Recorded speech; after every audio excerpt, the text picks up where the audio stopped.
Kita lanjutkan. Anak-anak yang hebat, kita lanjutkan ya. Setelah perjuangan mempertahankan kemerdekaan dengan pertempuran, ada perjuangan yang dilalui para pejuang untuk mempertahankan kemerdekaan, yaitu dengan diplomasi atau perundingan.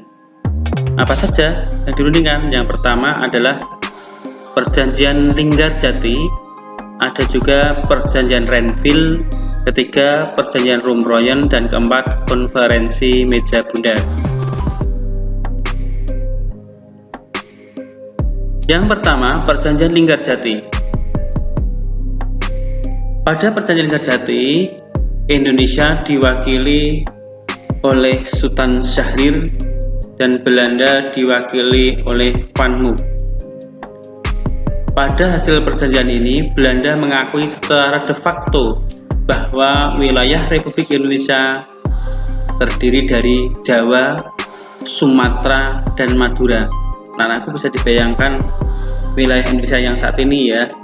Artinya pada waktu Perjanjian Linggarjati itu wilayah Indonesia juga masih sempit, yaitu hanya Jawa, Sumatera, dan Madura. Kemudian dua, Belanda harus meninggalkan wilayah RI paling lambat 1 Januari 1949. Ketiga, dibentuk pihak Belanda dan Indonesia sepakat membentuk Negara Republik Indonesia Serikat. Dalam bentuk Republik Indonesia Serikat, Indonesia harus bergabung dalam Commonwealth atau Persemakmuran. Perjanjian Linggarjati ini menimbulkan pro dan kontra di kalangan masyarakat Indonesia, sehingga tidak puas. Kemudian pelaksanaan hasil perundingan ini tidak berjalan mulus. Kenapa? Karena tanggal 20 Juli 1947, Gubernur Jenderal J. Van Mook akhirnya menyatakan bahwa Belanda tidak terikat lagi dengan perjanjian ini. Muncullah yang namanya agresi militer Belanda pertama pada tanggal 21 Juli 1947. Agresi itu berarti Belanda mengingkari perjanjian, kemudian menyerang kota wilayah Indonesia yang berada di Jakarta tanggal 21 Juli 1947. Akhirnya setelah itu muncullah yang kedua, yaitu Perjanjian Renville. Kenapa Renville? Karena perjanjian itu dilaksanakan di atas kapal Renville. Delegasi Indonesia dipimpin oleh Amir Syarifuddin, sementara delegasi kerajaan Belanda dipimpin oleh Raden Abdul Qadir Widjoyo Atmojo. Dalam perundingan ini wilayah Indonesia hanya Jawa Tengah, Yogyakarta, Sumatera, sebagian kecil wilayah Republik Indonesia. Ya, jadi artinya wilayah Indonesia semakin sempit.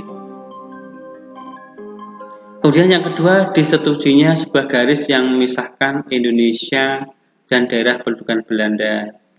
Yang ketiga, TNI harus ditarik mundur dari daerah-daerah kantongnya di wilayah pendudukan di Jawa Barat dan Jawa Timur. Oke. Kemudian hasil perjanjian Renville ini batal lagi karena Belanda melaksanakan agresi militer Belanda yang kedua, yaitu menyerang kota Yogyakarta, yang akhirnya muncullah Perjanjian Rumroyen. Kenapa perjanjian Rumroyen? Karena dalam perjanjian itu Indonesia diwakili Muhammad Rum, kemudian di Belanda, delegasi Belanda diwakili oleh Herman van Rooyen.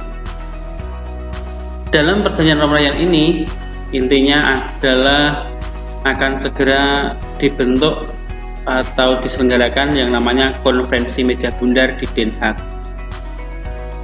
Kemudian hasil pertemuan ini bahwa Angkatan Bersenjata Indonesia akan menghentikan semua aktivitas gerilya dan pemerintah Indonesia akan menghadiri Konferensi Meja Bundar. Kedua, pemerintah Republik Indonesia dikembalikan ke Yogyakarta. Ketiga, Angkatan Bersenjata Belanda akan menghentikan semua operasi militer dan membebaskan semua tawanan perang. Nah, ini yang terakhir, Konferensi Meja Bundar. Dalam konferensi ini, Belanda sudah mengakui Republik Indonesia Serikat sebagai negara merdeka dan berdaulat. Ya. Kemudian status Irian Barat akan diselesaikan dalam waktu 1 tahun kemudian ketika akan dibentuk Uni Indonesia Belanda, dan Republik Indonesia Serikat mengembalikan hak milik Belanda dan memberikan hak konsesi dan izin baru untuk perusahaan-perusahaan Belanda. 5. Pengambil alihan utang India Belanda oleh Republik Indonesia Serikat. Ya, sedikit curang Belanda ini karena utangnya dilimpahkan ke Republik Indonesia yang baru saja berdiri. Oke anak-anakku semuanya, berikut dengan berakhirnya konferensi meja bundar ini muncullah yang namanya pengakuan kedaulatan, di mana ada upacara penyerahan kedaulatan Indonesia oleh Belanda yang dilaksanakan di 2 tempat. Yang pertama di Belanda. Penyerahan kedaulatan di Belanda, Indonesia diwakili oleh Muhammad Hatta dan delegasi Belanda diwakili oleh Ratu Juliana. Sementara penyerahan kedaulatan di Indonesia, delegasi Indonesia diwakili oleh Sri Sultan Hamengkubuwono IX dan delegasi Belanda diwakili oleh AHS Loving. Dan negara Mesir termasuk yang pertama mengakui secara de facto negara Indonesia. Jangan lupa subscribe, like, dan share.